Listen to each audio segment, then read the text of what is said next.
Chers amis, bonjour. Nous sommes le lundi 25 avril 2022. Il est 9 heures. Quelques news de l'Arménie, de l'Artsakh et de la diaspora arménienne. L'événement du jour hier, c'était la commémoration du 24 avril du 107e anniversaire du génocide arménien commis dans l'Empire ottoman par le gouvernement jeune turc qui a coûté la vie à près de 2 millions d'Arméniens.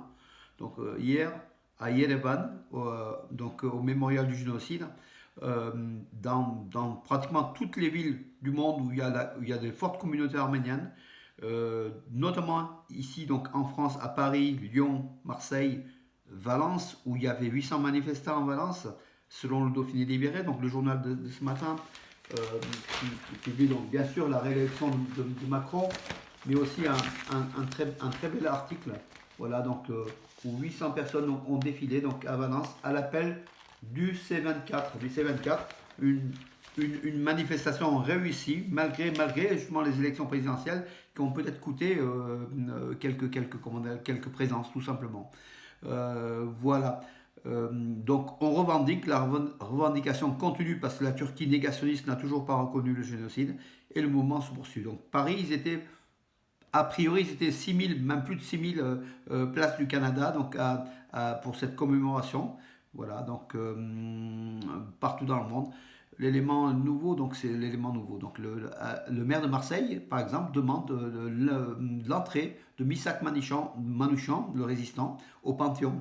Également, donc hier, lors de son discours à Valence, le maire de Valence, Nicolas d'Aragon, l'a demandé parce que donc Valence, avec une association laïque, a formé une pétition, la région soutient, donc avec Laurent Wauquiez, et beaucoup de villes soutiennent, dont Valence, l'entrée, la panthéonisation de Missak Manouchian, qui est le résistant, qui est aussi quelque part la résilience du peuple arménien après le génocide, hein, donc c'est lié aussi au génocide, puisque c'était un enfant du génocide.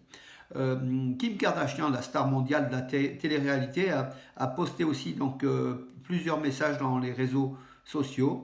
Elle affirme: je suis fière que les États-Unis, notamment, ont reconnu le génocide arménien. C'était il y a un an, Joe Biden reconnaissait le génocide arménien de 1915. Voilà, donc l'ensemble de l'actualité fut marqué par justement ces manifestations à travers le monde.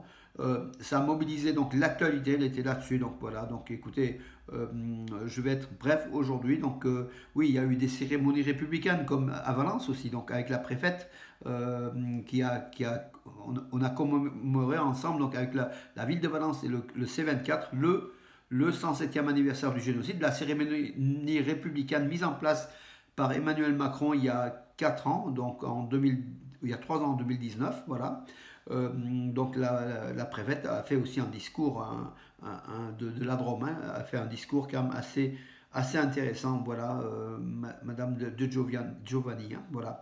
Euh, Écoutez, donc j'en ai terminé. Je vais être un peu plus bref parce que je vais préparer donc une interview donc aujourd'hui pour les 11 stations de radio RCF, donc des 11 stations d'Auvergne-Rhône-Alpes. Donc dans l'émission 18-19, je vais être interrogé durant une demi-heure à peu près sur le génocide, sur l'Artsakh, sur la cause arménienne et sur tout ce qui nous concerne, donc nous, Arméniens de France, nos revendications surtout. Voilà mes amis, écoutez, je vous donne rendez-vous à demain. Bonne journée.